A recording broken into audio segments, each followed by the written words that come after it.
So what kinds of errors will you see in programming? Here I'm working on some code to convert a percentage to a decimal in C++. If I try to compile this, the compiler is telling me there's an error on line 9. That's a syntax error, and that means we failed to follow the rules of the C++ language. So the compiler can't process this file, it can't make an executable, I don't have a program. Fortunately, syntax errors are pretty easy to fix because the compiler message down here tells me exactly what the problem is. I've written END1, which is an undefined term. What I meant was ENDL to end a line of output.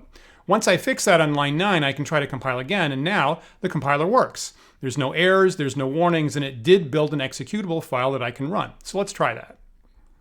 As a test, I'll enter 25 for the percentage, but looking at the output, it says that's the same as the number 0, and that's obviously wrong. Now I have a logic error, which means I have a running program, but it produces incorrect results. Logic errors are harder to fix because the compiler can't guess our intent, and we'll need to understand how the code works for ourselves.